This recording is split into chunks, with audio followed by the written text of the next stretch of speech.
Film industry में ऐसे competitor Amitabh Bachchan को कई सारे अभिनेता टक्कर दे रहे थे। उन अभिनेताओं की तरफ नजर डालें तो राजेश खन्ना और विनोद खन्ना सबसे ऊपर आते थे, जिनका सामना अक्सर अमिताभ बच्चन के स्टारडम के साथ होता ही रहता था।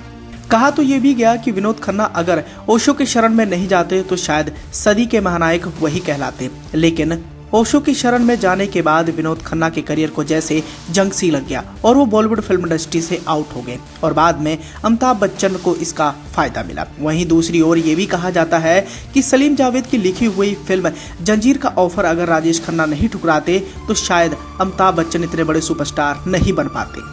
लेकिन अमिताभ बच्चन की किस्मत बहुत ज्यादा अच्छी थी। यहाँ हम आपको इस बात की जानकारी देना चाहेंगे कि अमिताभ बच्चन एक बड़े परिवार से ताल्लुकात रखते थे। देश के एक बड़े राजनीतिक घराने के साथ उनका उठना बैठना था। उनकी मां तेजी बच्चन और इंदिरा गांधी के बीच में गहरी दोस्ती हुआ करती थी, जिसका उन्हें समय समय पर फायदा भी मिलता था। लेकिन एक बार अमिताभ बच्चन ने अपने इसी रसूख का गलत फायदा उठाया था, उस दौर के एक बड़े सुपरस्टार को नीचा दिखाने के लिए, और ये सुपरस्टार थे राजेश खन्ना।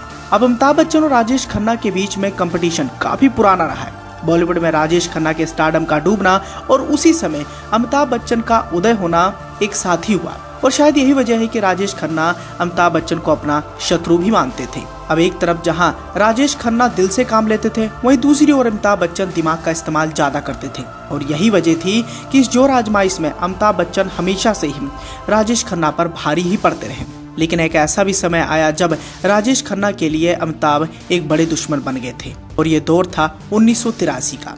करियर के लिहाज से देखेंगे तो 80 के दशक आते आते अमिताभ बच्चन का करियर पूरे शबाब पर आ गया था, जबकि राजेश खन्ना करियर के बुरे दौर से गुजर रहे थे।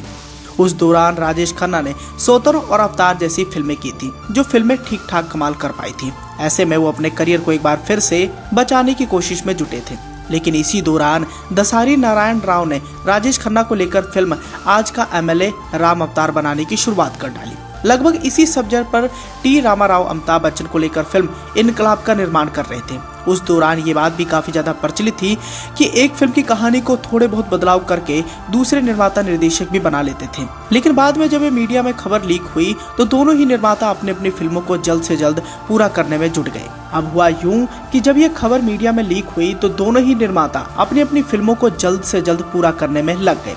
दोनों में एक दूसरे से पहले फिल्म को रिलीज करने की होड़ सी मची हुई थी। लेकिन राजेश खन्ना ने अपनी लाइफस्टाइल से अलग हटकर फिल्म को पूरा करने के लिए दिन रात एक कर दिया, और आज का एमएलए राम अवतार से पहले ही पूरी हो गई, और बाद में इस फिल्म को सेंसर बोर्ड की मंजूरी के लिए भेज दिया गया। लेकिन जब ये बात अमिताभ बच्चन को पता लगी तो उन्हें राजेश खन्ना के हाथों हारना बिल्कुल भी बर्दाश्त नहीं लग रहा था, और ऐसे में उन्होंने अपनी रसूख का इस्तेमाल किया।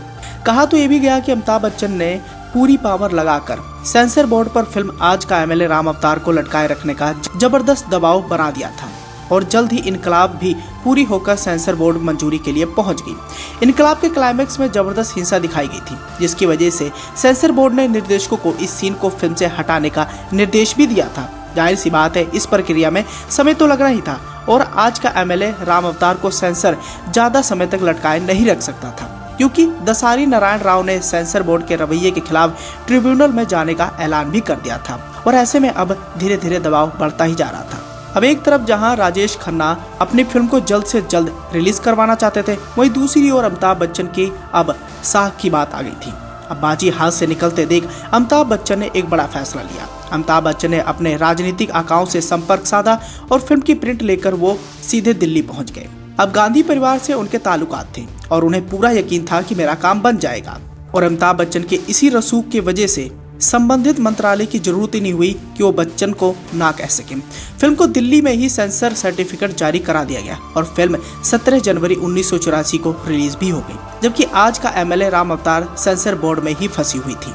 और इस बात से राजेश खन्ना को गहरा झटका भी लगा। राजेश खन्ना ये समझ नहीं पा रहे थे कि अमिताभ बच्चन ऐसा क्यों कर रहे हैं। वो राजनीतिक संपर्कों का दुरुपयोग कर रहे हैं, लेकिन इसके बावजूद राजेश खन्ना ने इन सब पर कोई भी बयानबाजी नहीं की। अब ऐसे में अमिताभ बच्चन ने भले ही अपने रसूख की वजह से बाजी मार ली थी, लेकिन जनता का जो फैसला आया उससे अमिताभ बच्चन को भी बड़ा झटका लगा। अमिताभ की यह फिल्म बॉक्स ऑफिस पर सुपर फ्लॉप रही। अमिताभ बच्चन ने जैसे तैसे करके इस फिल्म को सेंसर बोर्ड से पास करवाया और जल्दी फिल्म रिलीज करवा दी। अमिताभ बच्चन को पूरा यकीन था कि ये मेरी फिल्म बॉक्स ऑफिस पर अच्छा खासा कमाल कर पाएगी, लेकिन ऐसा नहीं हो पाया। वही दूसरी ओर एक महीने बाद जब राजेश खन्ना की फिल्म आज का एमएलए राम अवतार रिलीज हुई तो ये फिल्म भी फ्लॉप साबित हुई। इस तरह अमिताभ बच्चन और राजेश खन्ना दोनों के मंसूबों पर पानी फिर गया। लेकिन इस घटना के बाद बताया जाता है कि राजेश खन्ना के लिए अमिताभ बच्चन हमेशा के लिए दुश्मन बन गए थे और वो उनसे धीरे धीरे दूरी भी बना रहे थे। तो दोस्तों ये थी वो घटना जिसकी वजह से राजेश खन्ना और अमिताभ बच्चन के बीच में एक कंपटीशन हुआ था, जिस कंपटीशन में दोनों ही अभिनेताओं को भारी नुकसान झेलना पड़ा। वैसे में दोस्तों इस खबर को लेकर आपने क्या प्रतिक्रिया देनी है, कमेंट कर अपना सुझाव देना बिल्कुल ना भूलें।